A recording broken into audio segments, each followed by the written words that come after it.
Hola, mi nombre es Clara y hoy daré voz a una historia, pero antes de comenzar, necesito que te prepares. Nada de lo que escucharás es tan simple como parece. Quédate hasta el final. Nuestros queridos suscriptores son los verdaderos protagonistas.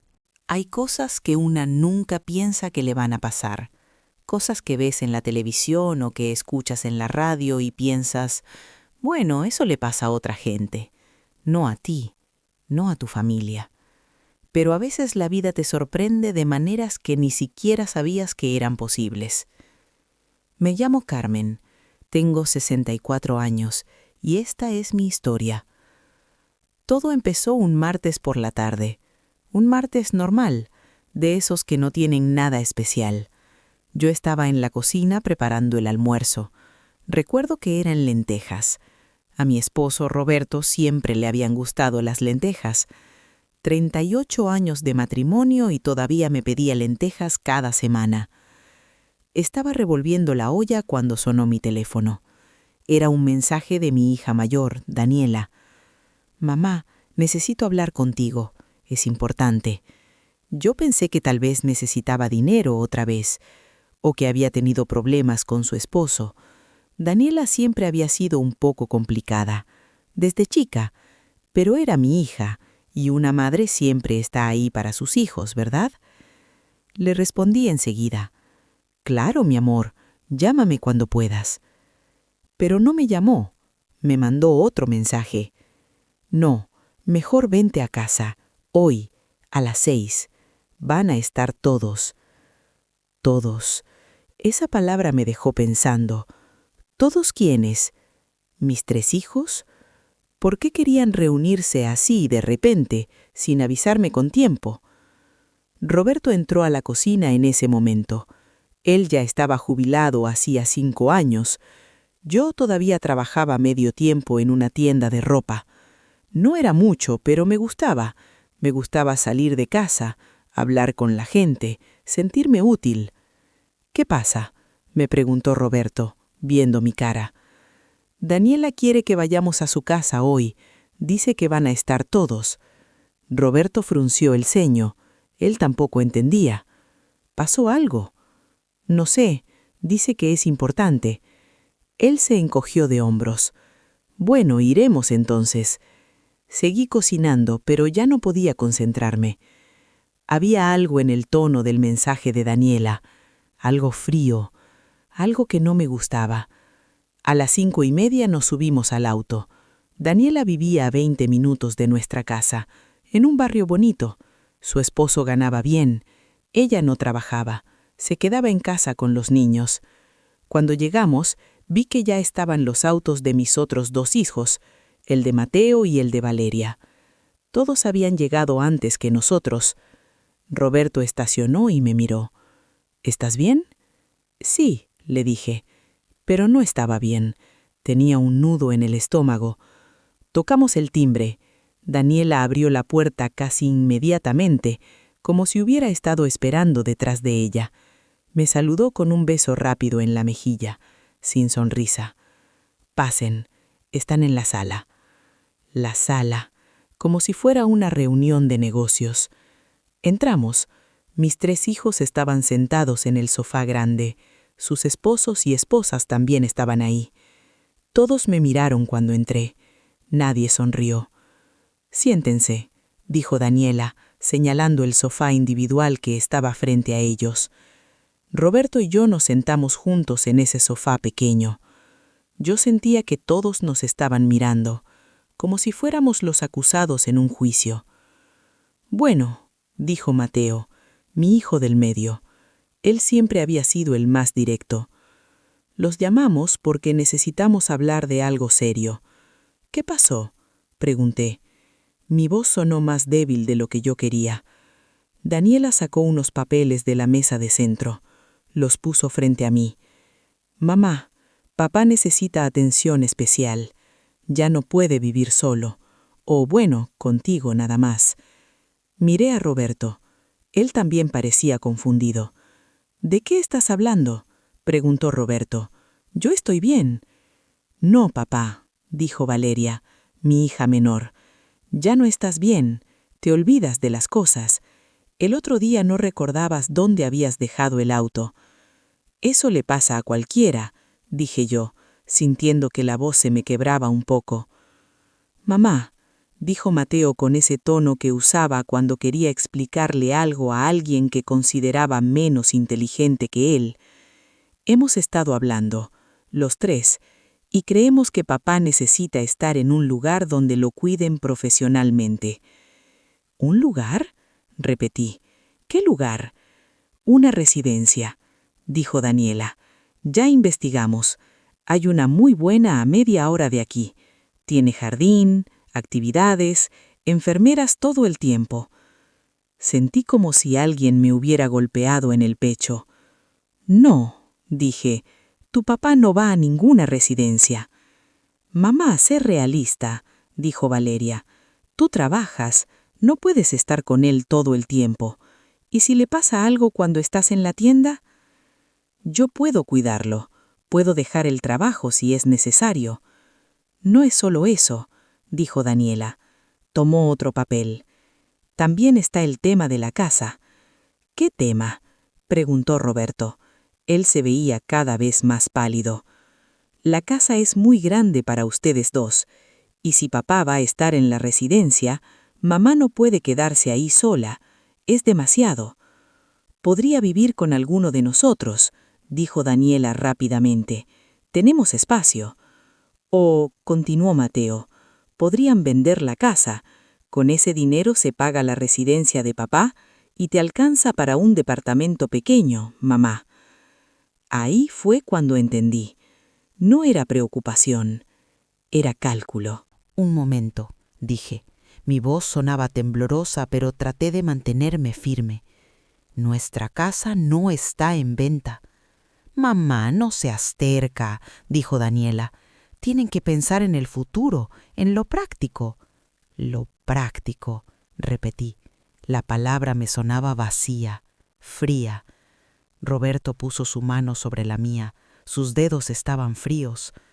Carmen, me dijo bajito, tal vez deberíamos escucharlos. Lo miré. Mi esposo de 38 años, el hombre que había construido esa casa con sus propias manos.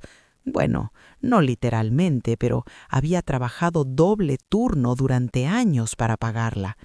Y ahora estaba dispuesto a dejarla ir porque nuestros hijos decían que era lo mejor. No, dije con más firmeza. Roberto, tú no quieres ir a ninguna residencia. Yo te conozco. Mamá, papá no sabe lo que quiere, dijo Valeria. Por eso estamos aquí, para ayudarlos a tomar la decisión correcta. Miré a mis 3 hijos, a las personas que había criado, a las que había dado todo. Daniela había estudiado administración de empresas. Yo había trabajado limpiando casas para pagar su universidad. Ella nunca lo mencionaba. Mateo había necesitado dinero cuando su negocio quebró hace 3 años. Le habíamos dado nuestros ahorros, $20,000. Nos dijo que nos los devolvería. Nunca lo hizo. Valeria se había casado y yo había pagado la mitad de su boda. Una boda cara en un hotel elegante, porque era mi única hija menor y quería que tuviera el día de sus sueños. Y ahora estaban ahí, los 3, diciéndome que tenía que vender mi casa. ¿Ya eligieron la residencia?, pregunté. Mi voz sonaba extraña hasta para mí. Sí, dijo Daniela. Como te dije, es muy buena. Fuimos a verla la semana pasada. ¿Fuiste a verla sin decirnos? Queríamos estar seguros antes de preocuparlos. ¿Y cuánto cuesta?, pregunté. Hubo un silencio. $3,000 al mes, dijo Mateo finalmente.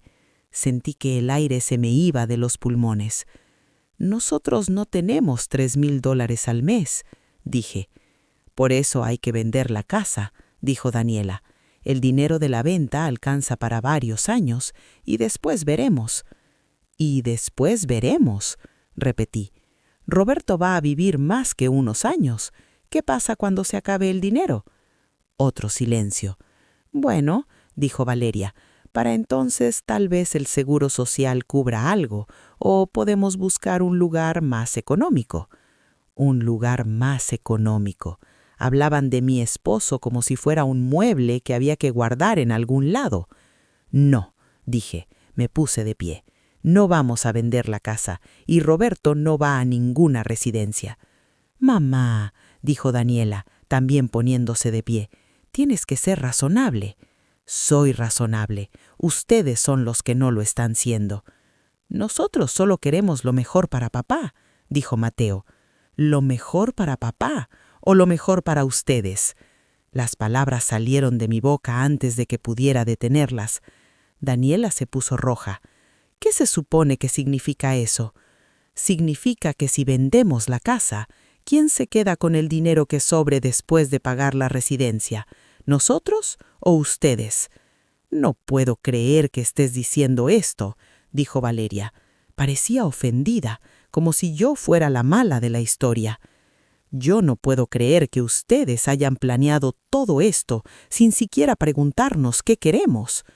Ya les preguntamos, dijo Daniela, y papá dijo que iba a pensar en lo que es mejor.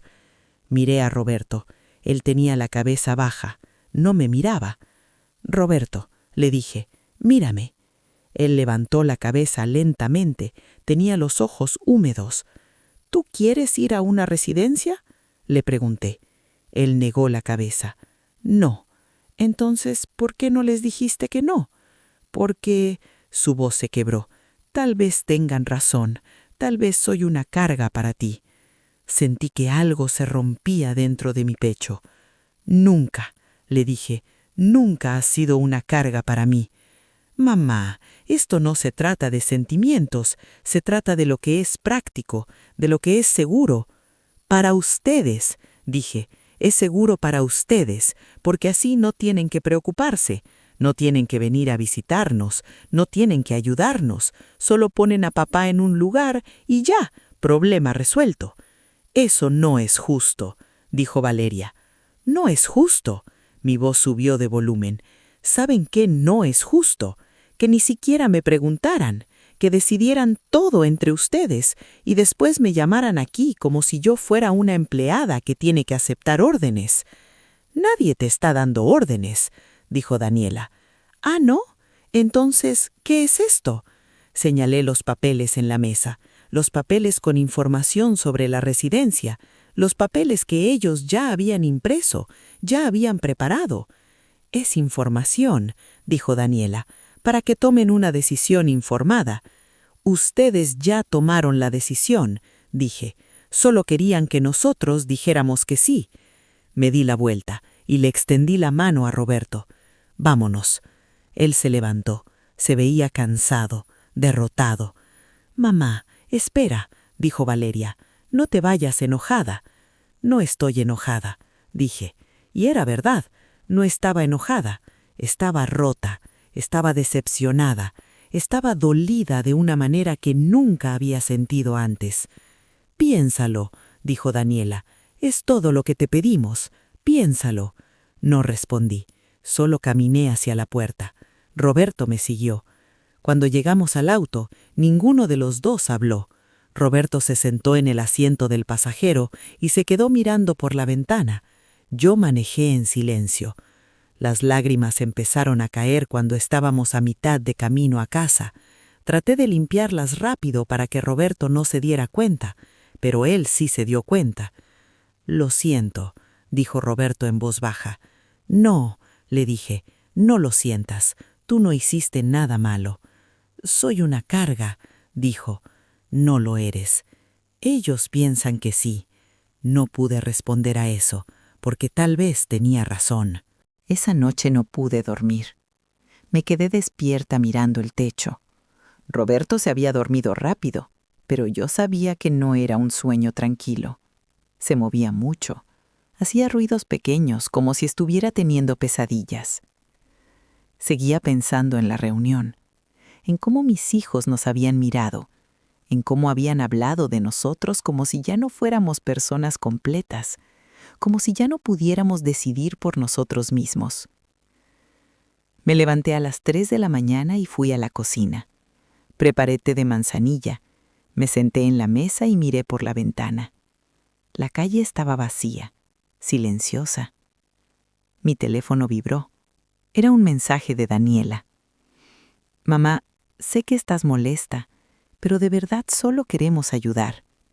Piénsalo con calma. Te amo. Te amo. Esas palabras que antes me llenaban de calor, ahora me sonaban vacías. No le respondí. A la mañana siguiente Roberto se levantó tarde. Cuando bajó a desayunar, tenía ojeras. No había dormido bien. «Buenos días», le dije, tratando de sonar normal. «Buenos días», respondió. Se sentó en su lugar de siempre. Yo le serví café. Desayunamos en silencio. Después del desayuno, él se fue a la sala a ver televisión. Yo lavé los platos y me quedé pensando. Necesitaba hablar con alguien que no fuera en mis hijos. Llamé a mi hermana Rosa. Ella vivía en otro estado, pero hablábamos seguido. «¿Carmen?», contestó. «Qué raro que me llames tan temprano». «Rosa», mi voz se quebró. «Necesito hablar contigo». «¿Qué pasó? ¿Estás bien?». Le conté todo: la reunión, los papeles, la residencia, el plan de vender la casa. Rosa se quedó callada cuando terminé de hablar. «¿Rosa?», dije. «¿Estás ahí?». «Estoy aquí», dijo. Su voz sonaba diferente, enojada. «Carmen, no puedes dejar que hagan eso». «No sé qué hacer», le dije. «¿Sabes lo que yo haría?», dijo Rosa. «Yo iría con un abogado, ahora». «¿Un abogado? ¿Para qué?». «Para proteger tu casa, para asegurarte de que tus hijos no puedan obligarte a venderla, para poner todo en orden legal». «Pero Rosa, ellos son mis hijos». «Sí, y están actuando como si ya hubieras muerto y estuvieran repartiendo la herencia». Sus palabras me dolieron porque tenían algo de verdad. «¿Tú crees?», pregunté en voz baja. «Carmen, yo te conozco desde que naciste y te digo algo. Tú siempre has dado todo por esos niños. Todo. Y ahora que ellos están grandes y tú necesitas un poco de tranquilidad, ¿esto es lo que te hacen?». Empecé a llorar. «No llores», me dijo Rosa, pero su voz también sonaba emocionada. «Escúchame bien. Tú eres la dueña de tu vida, no ellos. Ve con un abogado, protege lo que es tuyo». Cuando colgué me quedé sentada con el teléfono en la mano. Rosa tenía razón, pero la idea de ir con un abogado me asustaba. Sentía como si estuviera declarándole la guerra a mis propios hijos. Pero, ¿acaso no me la habían declarado ellos primero? Esa tarde, cuando Roberto se durmió en su sillón después del almuerzo, busqué en internet. Abogados cerca de mi casa. Encontré uno que tenía buenas reseñas. Se llamaba Dr. Ramírez. Llamé.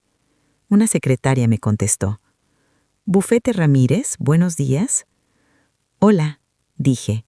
Mi voz temblaba. «Necesito una cita. Es sobre protección de bienes». «¿Para cuándo la necesita?». «Lo más pronto posible». «Déjeme revisar. ¿Le sirve mañana a las 10? «Sí, perfecto». «¿Nombre?». «Carmen Rodríguez». «Muy bien, señora Rodríguez. La esperamos mañana a las 10». Colgué. Sentía el corazón acelerado. No podía creer lo que acababa de hacer.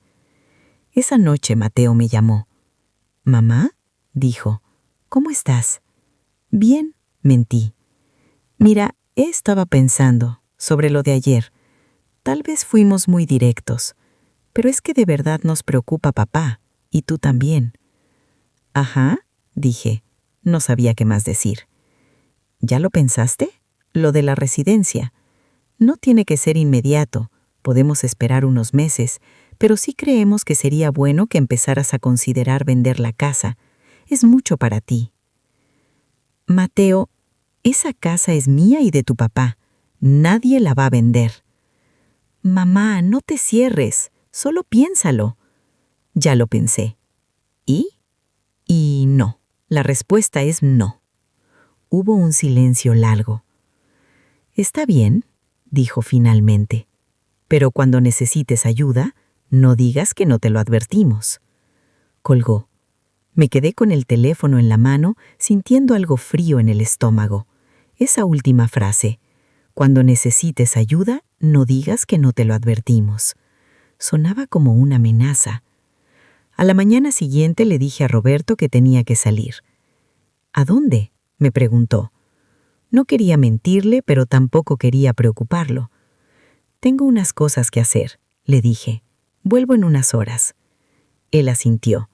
Estaba viendo su programa de cocina favorito en la televisión.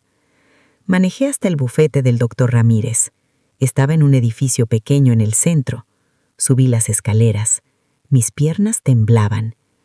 La secretaria me recibió con una sonrisa. ¿Señora Rodríguez? Sí. El doctor la está esperando, por aquí. Me llevó a una oficina. El doctor Ramírez era un hombre de unos 50 años, con anteojos y cara amable. Señora Rodríguez, me saludó extendiéndome la mano. Siéntese, por favor. ¿En qué puedo ayudarle? Me senté, respiré hondo y le conté todo. El doctor Ramírez me escuchó sin interrumpir. Tomaba notas en una libreta. Cuando terminé de hablar, se quitó los anteojos y me miró con una expresión seria. Señora Rodríguez, dijo, entiendo su situación y lamento que esté pasando por esto, pero quiero que sepa algo importante. Usted y su esposo son los dueños de esa casa. Nadie puede obligarlos a venderla. Nadie. ¿Ni siquiera mis hijos? Ni siquiera sus hijos, a menos que ustedes sean declarados incapaces legalmente, lo cual requeriría un proceso judicial y evaluaciones médicas, y aún así se nombraría un tutor, que no necesariamente serían sus hijos. Sentí un pequeño alivio. ¿Entonces estamos seguros? Por ahora sí, pero, levantó un dedo, permítame darle un consejo. Sería bueno que usted y su esposo hicieran algunos documentos legales, un testamento claro, un poder notarial donde especifiquen quién puede tomar decisiones si alguno de ustedes queda incapacitado, y un fideicomiso, si es posible, para proteger la casa. ¿Un fideicomiso? Es una manera de asegurar que la casa quede protegida, que no pueda ser vendida sin su consentimiento explícito y que cuando ustedes falten se distribuya exactamente como ustedes quieren. ¿Y eso cuesta mucho?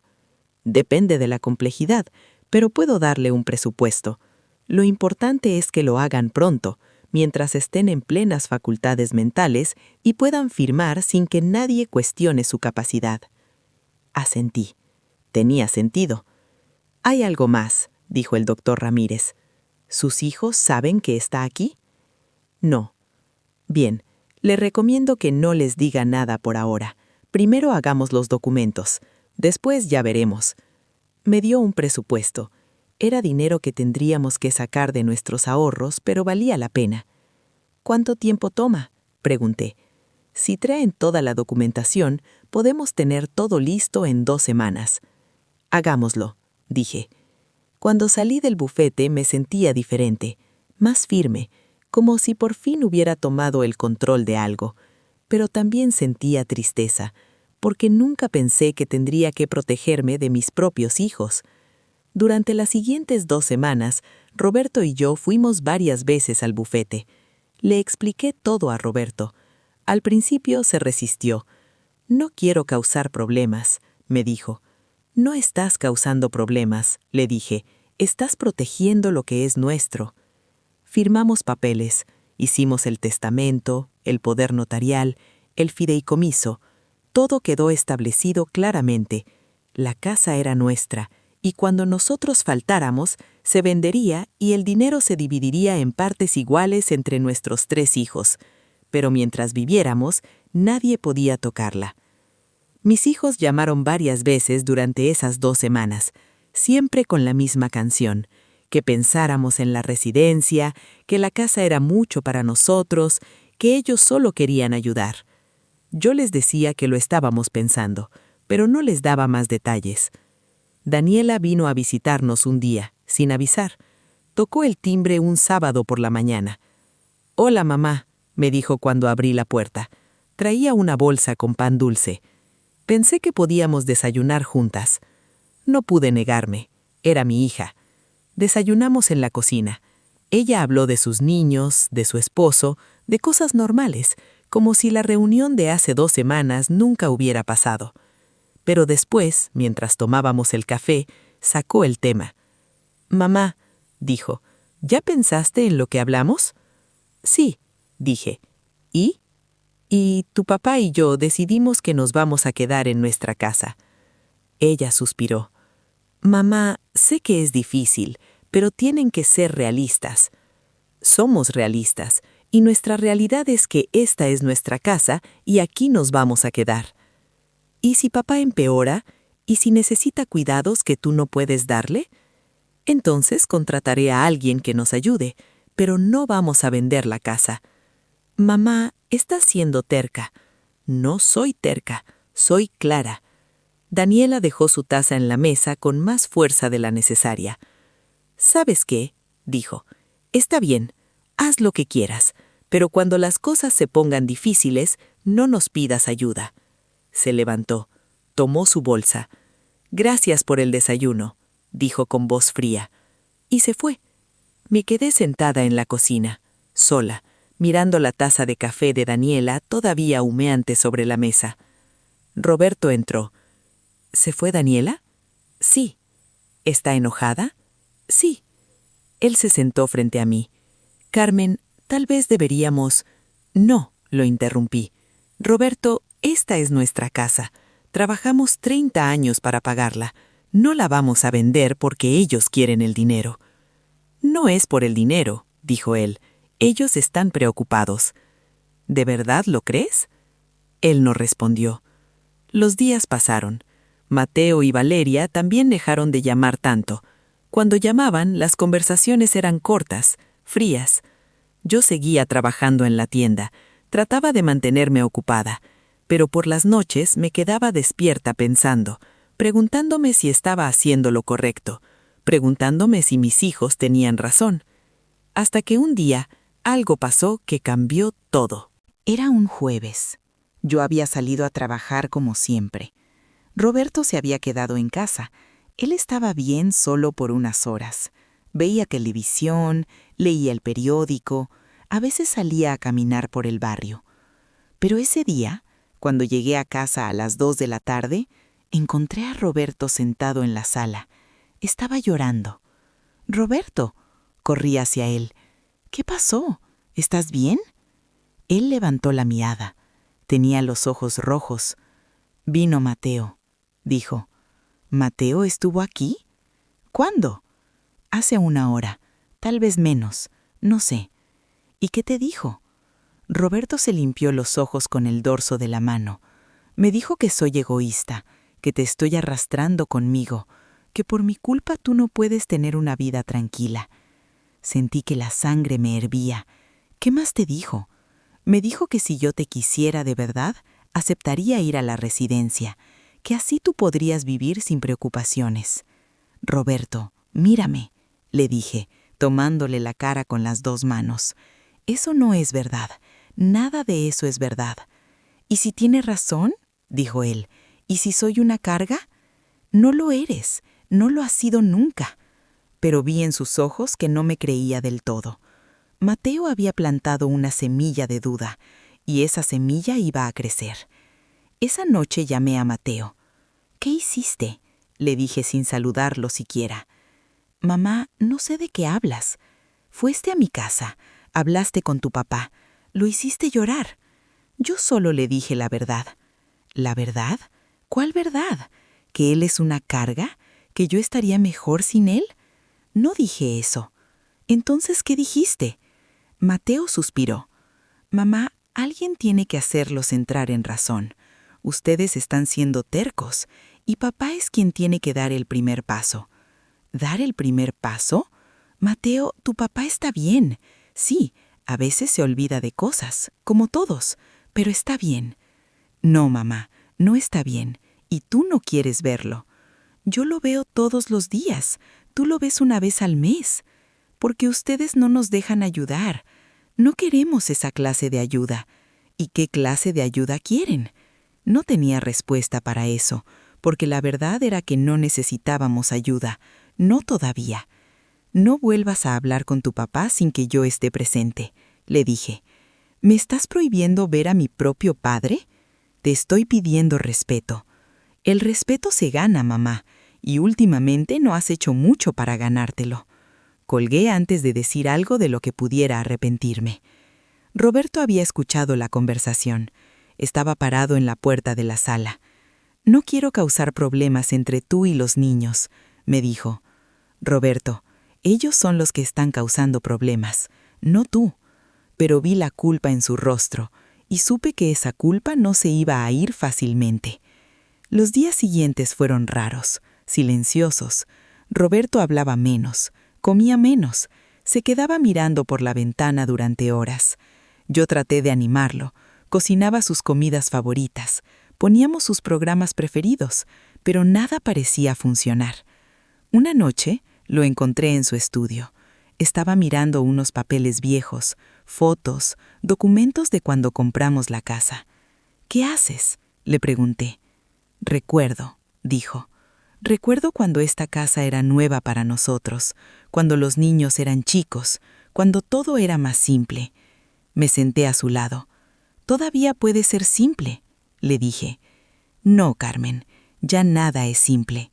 Y tenía razón. Al día siguiente Valeria me llamó. «Mamá, necesito pedirte algo». «¿Qué?» «El martes es el cumpleaños de mi hijo. Va a haber una fiesta. Me gustaría que fueran». «Por supuesto que vamos. ¿A qué hora?» «A las 5. Pero, mamá». «¿Qué?» «Mateo y Daniela también van a estar». «Está bien. Solo quiero que sea un día bonito, para mi hijo. ¿Podemos dejar los problemas de lado por un día?» «Sí, podemos». Pero no estaba segura de que fuera verdad. El martes llegó. Roberto y yo nos arreglamos. Compramos un regalo para nuestro nieto, un juego de construcción que habíamos visto que le gustaba. Manejamos hasta la casa de Valeria. Ya había varios autos estacionados afuera. La fiesta había empezado. Tocamos el timbre. Valeria abrió con una sonrisa grande. «Mamá, papá, qué bueno que vinieron. Pasen, pasen». Entramos. Había niños corriendo por todos lados, globos, música, olor a comida. Vi a Mateo en el jardín. Estaba hablando con Daniela. Cuando nos vieron, dejaron de hablar. «Hola», les dije. «Hola, mamá», dijo Daniela. Me dio un beso en la mejilla, frío, obligado. Mateo solo asintió con la cabeza.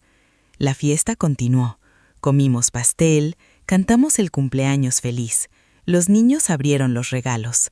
Todo parecía normal, pero había una tensión en el aire, como electricidad antes de una tormenta.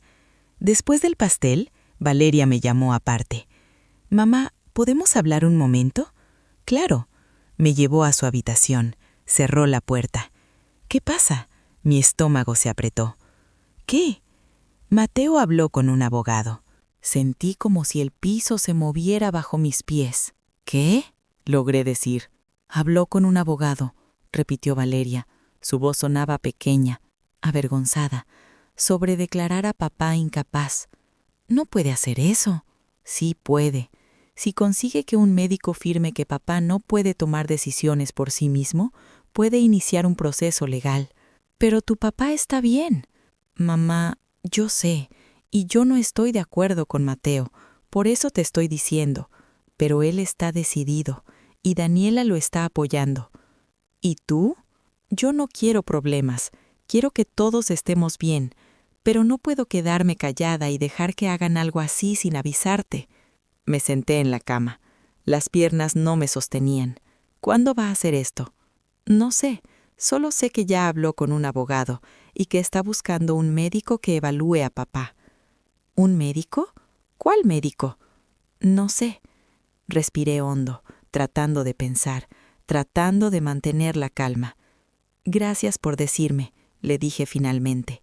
«Mamá, lo siento. Siento que las cosas estén así. No es tu culpa. Pero tal vez sí lo era un poco, porque ella podría haber hablado antes, podría haber defendido a su papá».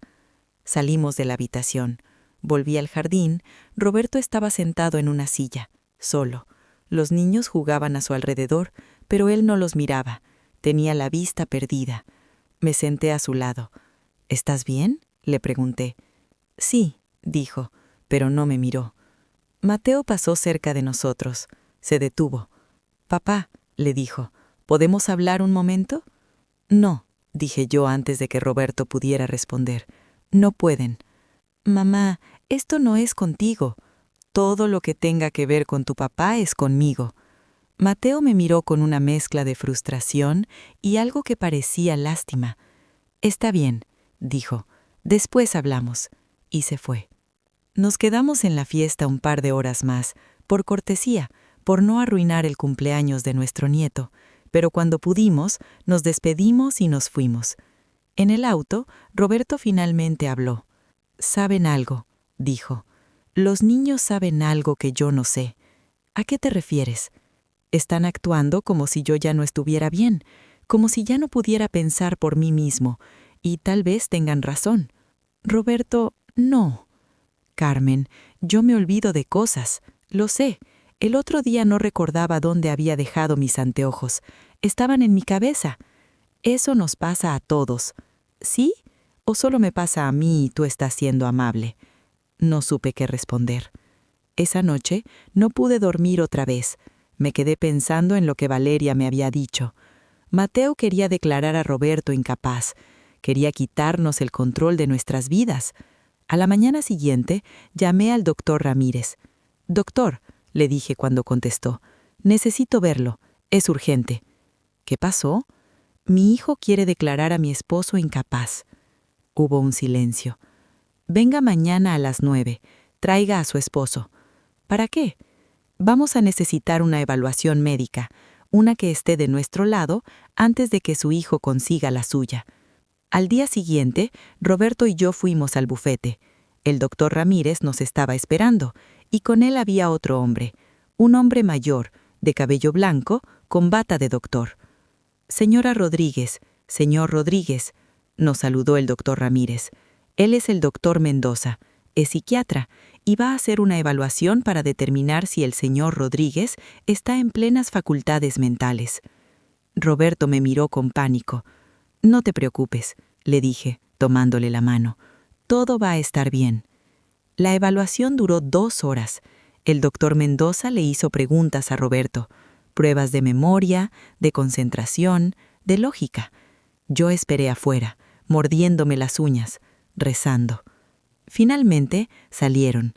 «Señora Rodríguez», dijo el doctor Mendoza, «su esposo está perfectamente bien. Tiene algunos olvidos menores, normales para su edad, pero está completamente capaz de tomar decisiones, de manejar sus asuntos, de vivir independientemente». Sentí que me quitaban un peso de encima. «¿Puede dar un informe escrito?», preguntó el doctor Ramírez. «Desde luego, se lo tendré mañana». Cuando salimos del bufete, Roberto estaba callado. «¿Estás bien?», le pregunté. Me trataron como a un niño, como si tuviera que demostrar que soy una persona. Lo sé, lo siento. Y todo es culpa de Mateo. Era la primera vez que escuchaba a Roberto hablar así de uno de nuestros hijos. «No es culpa de nadie», dije, aunque no lo creía del todo. «Sí es su culpa. Él y Daniela quieren que me vaya, quieren deshacerse de mí». «No digas eso. Es la verdad». Y tal vez lo era. Los días siguientes fueron más tranquilos. Nadie nos llamó, nadie nos visitó. Era como si nuestros hijos hubieran desaparecido. Hasta que una tarde, 3 semanas después, el timbre sonó. Abrí la puerta. Era un hombre que no conocía, con traje y portafolio. «¿Señora Carmen Rodríguez?» «Sí, tengo una citación para usted». Me entregó un sobre y se fue. Cerré la puerta. Abrí el sobre con manos temblorosas. Era una demanda. Mateo nos estaba demandando. Pedía que se declarara a Roberto incapaz, que se nombrara un tutor y que se evaluara la situación de la casa. Leí el documento 3 veces. No podía creer lo que estaba viendo. Las palabras nadaban frente a mis ojos. Demanda, incapacidad, tutela, evaluación de bienes. Roberto estaba en la sala viendo televisión. No sabía si decirle o no. No quería asustarlo. No quería que sintiera que esto era culpa suya, pero tenía que saberlo. Entré a la sala con el papel en la mano. «Roberto», le dije. Mi voz temblaba. «Tenemos que hablar». Él apagó la televisión y me miró. Vio mi cara y supo que algo malo pasaba. «¿Qué es eso?», preguntó señalando el papel. Se lo entregué. Él lo leyó despacio. Vi cómo su rostro cambiaba, de confusión a incredulidad, de incredulidad a dolor. «Mateo me está demandando», dijo finalmente. Su voz sonaba vacía. «Sí, mi propio hijo me está demandando». «Sí». Dejó el papel en la mesa, se puso las manos en la cara y lloró. Yo me senté a su lado, lo abracé y lloré con él. No sé cuánto tiempo estuvimos así, tal vez minutos, tal vez horas. Finalmente Roberto se limpió los ojos. «¿Qué vamos a hacer?», preguntó. «Vamos a pelear», le dije. «Vamos a defendernos». «¿Cómo?».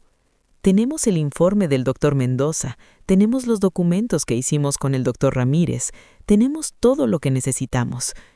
Y si no es suficiente, va a ser suficiente». Pero no estaba segura.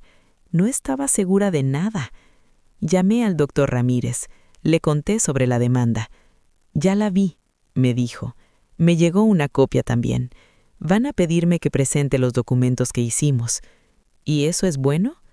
«Es muy bueno, porque demuestra que el señor Rodríguez estaba en plenas facultades cuando firmó todo, y tenemos el informe del doctor Mendoza como respaldo». «¿Y la demanda? ¿Van a ganar?». «No lo creo. El informe del doctor Mendoza es muy claro y no hay evidencia real de incapacidad, pero va a ser un proceso largo y difícil». «¿Cuánto tiempo?». «Unos meses, tal vez más». Meses, meses de angustia, de incertidumbre, de pelear contra mi propio hijo. La primera audiencia fue 6 semanas después. Nos tocó en un juzgado del centro. Roberto y yo llegamos temprano. El doctor Ramírez nos estaba esperando afuera. «¿Están listos?», nos preguntó. «Sí», dije, aunque no lo estaba. Entramos a la sala. Era una sala pequeña, con escritorios y una jueza que nos miraba desde su lugar alto. Mateo ya estaba ahí, con su abogado, un hombre joven de traje caro. Mateo me miró cuando entramos. No sonrió, no saludó, solo me miró. Daniela también estaba ahí, sentada detrás de Mateo, como apoyo. Valeria no había venido, y no supe si eso me aliviaba o me dolía más. La audiencia comenzó. El abogado de Mateo habló primero. Dijo que Roberto mostraba signos de deterioro cognitivo, que se olvidaba de cosas, que no podía cuidar de la casa, que necesitaba supervisión constante. Presentó una evaluación de un médico que yo nunca había visto, un médico que decía que Roberto tenía demencia leve. «¿Demencia?», susurré al doctor Ramírez. «¿De dónde sacó eso?». «Es un médico que ellos contrataron. Probablemente nunca examinó a su esposo en persona. Solo revisó historial médico y sacó conclusiones». Cuando le tocó el turno al doctor Ramírez, presentó nuestro informe, el del doctor Mendoza, el que decía claramente que Roberto estaba bien. También presentó los documentos que habíamos firmado, el testamento, el fideicomiso, todo. «Como pueden ver, su señoría», dijo el doctor Ramírez, «el señor Rodríguez estaba completamente capaz cuando firmó estos documentos y sigue estando capaz ahora. No hay evidencia real de incapacidad. Solo hay un hijo que quiere tomar control de los bienes de sus padres antes de tiempo». El abogado de Mateo se levantó. «Eso es completamente falso. Mi cliente solo quiere lo mejor para su padre». «¿Lo mejor?», dijo el doctor Ramírez, «o lo más conveniente para él». La jueza golpeó con su martillo. «Orden», dijo. «Suficiente». Nos miró a todos. «Voy a revisar toda la evidencia y voy a dar mi decisión en 2 semanas. Pueden retirarse». Salimos de la sala. Mateo y su abogado se fueron por un lado, nosotros por otro. En el estacionamiento Roberto se detuvo. «Ya no puedo más», dijo. «¿Qué?». Ya no puedo seguir peleando. Es mi hijo y me está haciendo esto. Roberto, tenemos que seguir, no podemos rendirnos. ¿Por qué no? ¿Qué sentido tiene? Al final vamos a perder de todos modos. No vamos a perder. Pero él no me creyó, y yo tampoco me creí a mí misma. Las 2 semanas de espera fueron horribles. Roberto casi no hablaba, casi no comía, se quedaba en cama la mayor parte del día. Yo seguía yendo a trabajar porque necesitaba salir de la casa, necesitaba no pensar, necesitaba sentirme normal, aunque nada era normal. Finalmente llegó el día de la decisión. Volvimos al juzgado. Otra vez la sala pequeña, otra vez la jueza, otra vez Mateo y su abogado. La jueza nos miró a todos. He revisado toda la evidencia y he tomado una decisión. Mi corazón latía tan fuerte que pensé que todos podían escucharlo. Además, quiero decir algo. Es triste ver a familias destruirse de esta manera. Es triste ver a hijos peleando con padres por dinero, por bienes. Espero que puedan encontrar la manera de reconciliarse, pero legalmente este caso está cerrado. Golpeó con su martillo. Pueden retirarse. Salimos del juzgado. El sol estaba brillante, el aire fresco. Por primera vez en meses sentí algo parecido a la paz.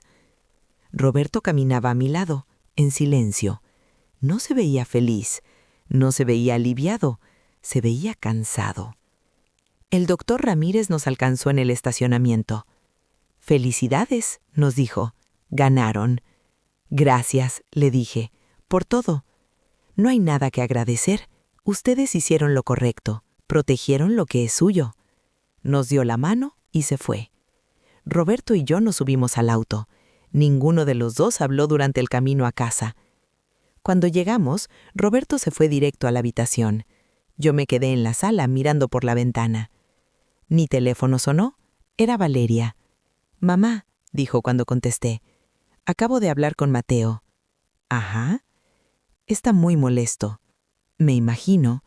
«Dice que esto no va a quedar así». «¿Qué significa eso?» «No sé, solo quería avisarte». «Gracias». Colgué. «No va a quedar así». Las palabras me daban vueltas en la cabeza. Pero no pasó nada. Las semanas pasaron y nadie llamó, nadie vino. Era como si nuestros hijos hubieran decidido que ya no existíamos. Al principio me dolió, mucho, pero después empecé a acostumbrarme. Y después, sorprendentemente, empecé a sentirme libre. Libre de las llamadas constantes, libre de las peticiones, libre de la presión. Roberto también empezó a cambiar, lentamente. Volvió a ver televisión, volvió a leer, volvió a salir a caminar por el barrio. Una tarde estábamos sentados en el jardín tomando té. «¿Sabes qué?», me dijo. «Creo que hicimos lo correcto». ¿Sí? Sí. No podemos vivir nuestra vida tratando de complacer a personas que no nos respetan, ni siquiera si son nuestros hijos. Tenía razón. Pasaron 3 meses, y entonces, un día, el timbre sonó. Era Valeria. Estaba sola y se veía nerviosa. «Hola, mamá», me dijo. «¿Puedo pasar?» «Claro». Entramos a la sala. Le ofrecí café. Ella aceptó. Nos sentamos en silencio por un momento. «Mamá», dijo finalmente, «vengo a pedirte perdón». No esperaba eso. «¿Perdón por qué?» «Por no haber defendido a papá, por no haber defendido a ti. Debí haber hablado desde el principio. Debí haber dicho que Mateo y Daniela estaban equivocados. ¿Y por qué no lo hiciste?» «Porque tenía miedo. Miedo de que se enojaran conmigo, miedo de quedar fuera. Y al final quedé fuera de todos modos, porque ya no puedo ver a Mateo sin pensar en lo que les hizo». «¿Ya no hablas con él?» «Casi no. Y con Daniela tampoco. Ella sigue apoyándolo, diciendo que hicieron lo correcto, que ustedes los obligaron a tomar medidas extremas». «No obligamos a nadie». Lo sé ahora. Y lo siento, mamá. De verdad lo siento». La abracé y lloré, porque por fin alguien entendía. Valeria empezó a visitarnos más seguido. Traía a sus hijos, comíamos juntos. Era como antes, como cuando las cosas eran simples. Un día me preguntó por Mateo y Daniela. ¿Extrañas hablar con ellos?, me preguntó. A veces, admití, pero no extraño el dolor, no extraño sentir que no soy suficiente, que no estoy haciendo lo correcto, que soy una mala madre. No eres una mala madre, nunca lo fuiste. A veces me pregunto si hice algo mal, si los crié de una manera que los hizo pensar que tenían derecho a todo, a nuestra casa, a nuestro dinero, a nuestras vidas. No fue tu culpa, mamá. Ellos eligieron ser así. Tú solo elegiste no dejarlos. Tenía razón. Yo había elegido, y aunque dolía, era la elección correcta. Pasó un año, y después 2. Roberto seguía bien, yo seguía trabajando, seguíamos viviendo en nuestra casa. Un día, saliendo del trabajo, vi a Daniela en la calle. Estaba entrando a una tienda. Me vio y yo la vi. Por un momento nos quedamos mirándonos, a través del vidrio de la tienda. Ella se dio vuelta y entró, como si no me hubiera visto. Seguí caminando, y me di cuenta de que ya no me dolía. Ya no me dolía que mis hijos hubieran elegido el dinero sobre mí. Ya no me dolía que hubieran tratado de quitarnos nuestra casa. Ya no me dolía que ya no llamaran, porque yo había elegido también. Había elegido mi dignidad, había elegido mi paz, había elegido a Roberto. Y esa elección me había salvado. Esa noche cocinamos juntos, Roberto y yo, lentejas, sus favoritas. Comimos en la mesa de la cocina, la misma mesa donde habíamos desayunado miles de veces, la misma mesa donde habíamos alimentado a nuestros hijos cuando eran pequeños. ¿Sabes qué estaba pensando?, me dijo Roberto mientras comía. ¿Qué? Que tal vez deberíamos viajar, conocer lugares nuevos, hacer cosas que nunca hicimos.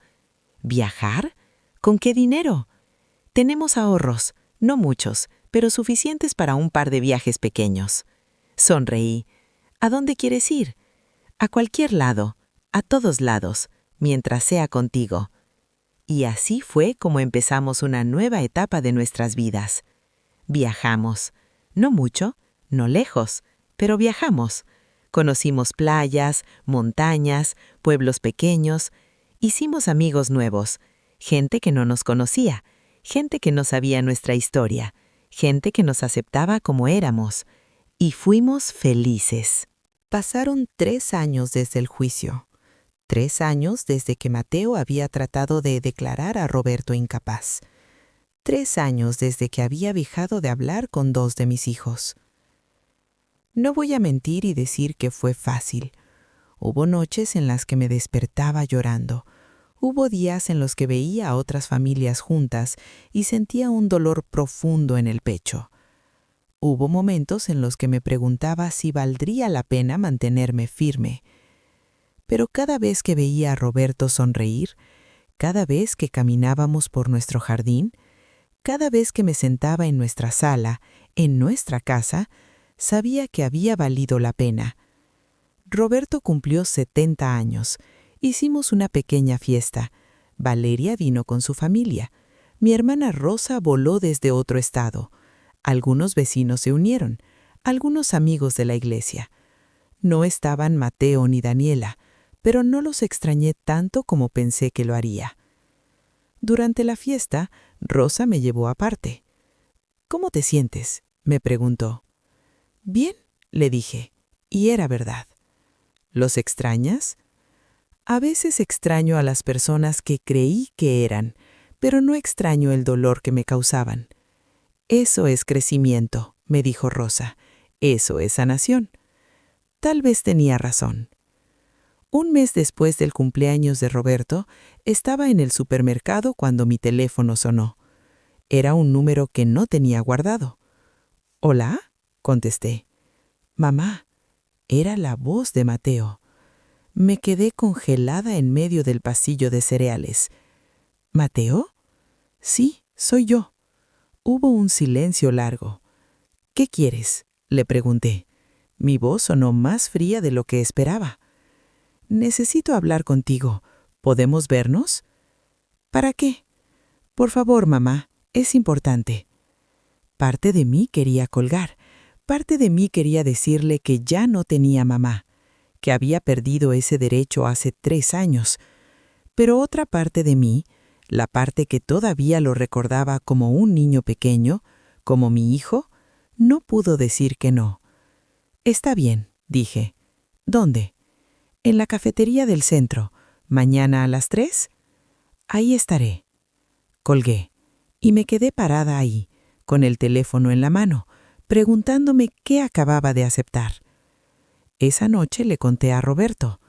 «¿Vas a ir?», me preguntó. «Sí». «¿Quieres que vaya contigo?» «No, esto es algo que necesito hacer sola». Él asintió. Entendía. Al día siguiente llegué a la cafetería 15 minutos tarde. A propósito, no quería parecer ansiosa. Mateo ya estaba ahí, sentado en una mesa del fondo. Se veía diferente, más delgado, más viejo, más cansado. Me senté frente a él. «Hola», me dijo. «Hola». Pidió café para los dos. Esperamos en silencio hasta que llegó. «Mamá», dijo, finalmente, «gracias por venir». No respondí. Sé que no tengo derecho a pedirte nada. Sé que hice cosas horribles y sé que probablemente me odies. «No te odio», le dije, «pero estoy decepcionada». Él bajó la mirada. «Lo sé y lo entiendo. Yo también estoy decepcionado de mí mismo». «Entonces, ¿por qué lo hiciste?» «Porque…» Se pasó la mano por el cabello. «Porque estaba asustado. Mi negocio no iba bien, tenía deudas, y pensé que si ustedes vendían la casa, tal vez podrían ayudarme. Y si papá estaba en una residencia, sería más fácil. No tendrías que preocuparte, y yo podría usar el dinero que sobrara para salir adelante». «¿Ibas a usar nuestro dinero?» «Sí, y sé que estuvo mal. Lo sé, pero estaba desesperado, y me convencí de que era lo correcto, que era lo mejor para todos». «No era lo mejor para nosotros». «Lo sé, ahora lo sé». «¿Y Daniela? ¿Ella también necesitaba dinero?» «Sí, su esposo perdió su trabajo. Están pasando por momentos difíciles, pero eso no justifica lo que hicimos». Bebí mi café. Estaba tibio, amargo. «¿Pero por qué me estás diciendo todo esto ahora?», le pregunté. «Porque mi hija me preguntó por ti el otro día. Me preguntó cuándo iba a ver a su abuela, y no supe qué decirle.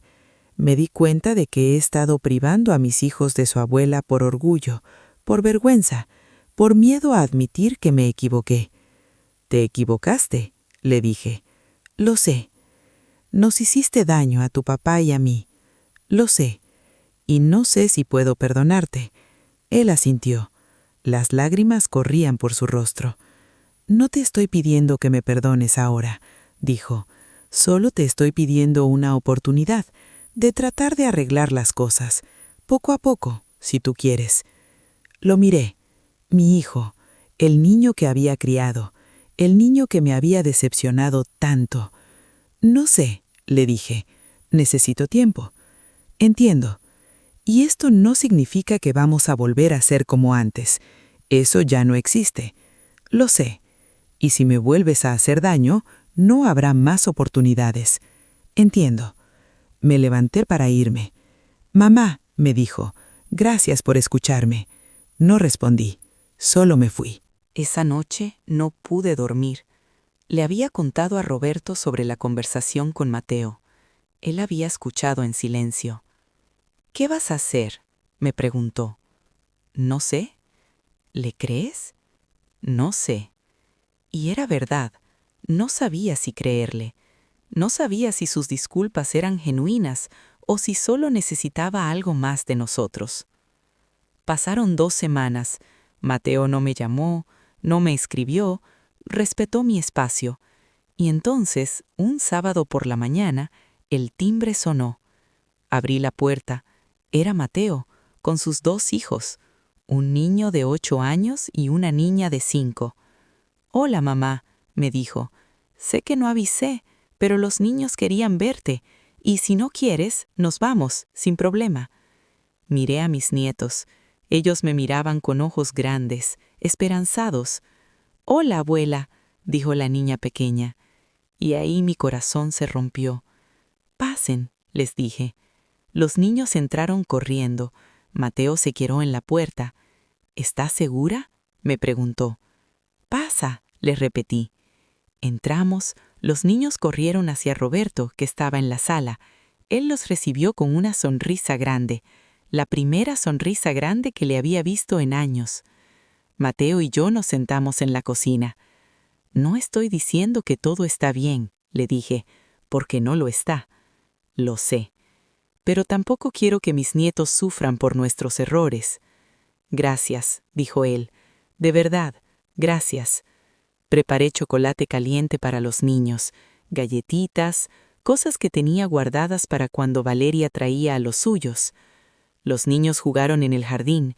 Mateo y yo nos quedamos en la cocina, hablando de cosas pequeñas, superficiales, nada profundo, pero era un comienzo. Después de 2 horas se fueron. «¿Podemos volver?», preguntó la niña pequeña. «Sí», le dije, «pueden volver». Y volvieron. No seguido, una vez al mes tal vez, pero volvieron. Mateo se disculpó más veces, trató de explicar, trató de arreglar, y yo, lentamente, empecé a suavizarme, no a perdonar completamente, pero a soltar un poco de la rabia. Daniela nunca llamó, nunca vino, nunca se disculpó. Y eso me dolió diferente, porque con Mateo había un intento, pero con Daniela solo había silencio. Un día, 2 años después de esa primera visita de Mateo con sus hijos, me lo encontré en el supermercado. A Daniela. Estaba con sus 2 hijos adolescentes. Nos miramos. Ella se puso pálida. «Hola, mamá», dijo. «Hola, Daniela». Sus hijos me miraban con curiosidad. Ellos eran chicos cuando todo pasó. Probablemente ni recordaban bien a su abuela. «Estos son Andrés y Sofía», me dijo, señalando a sus hijos. «Hola», les dije. «Hola», respondieron tímidamente. Hubo un silencio incómodo. «Bueno», dijo Daniela, «tenemos que irnos». Y se fue, sin más, sin disculparse, sin explicar. Esa noche lloré, no por ella, sino por lo que pudimos haber tenido y ya nunca tendríamos. Roberto me abrazó. «No todas las historias tienen finales felices», me dijo. «Lo sé, pero eso no significa que nuestra historia no sea buena». Tenía razón. Pasaron más años. Roberto y yo envejecimos. Nuestro cabello se puso más blanco, nuestros pasos más lentos, pero seguimos en nuestra casa, en la casa que habíamos defendido. Mateo seguía visitando, no con frecuencia, pero visitaba, y nuestra relación, aunque nunca volvió a ser lo que fue, existía, era algo. Daniela siguió siendo mi apoyo, mi roca, la hija que nunca había fallado, y Daniela siguió siendo un fantasma, una presencia ausente, un dolor que aprendí a cargar.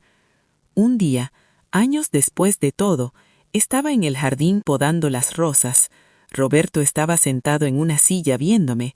«¿Sabes qué?», me dijo. «¿Qué?». «No cambiaría nada». «¿Nada?». Bueno, tal vez hubiera querido que las cosas fueran diferentes con Daniela, pero todo lo demás, la pelea, el juicio, todo, no lo cambiaría, porque nos enseñó algo. ¿Qué nos enseñó? Nos enseñó que somos fuertes, que podemos defendernos, que no necesitamos que nadie nos salve porque podemos salvarnos a nosotros mismos. Dejé las tijeras de podar y me senté a su lado. «Tienes razón», le dije.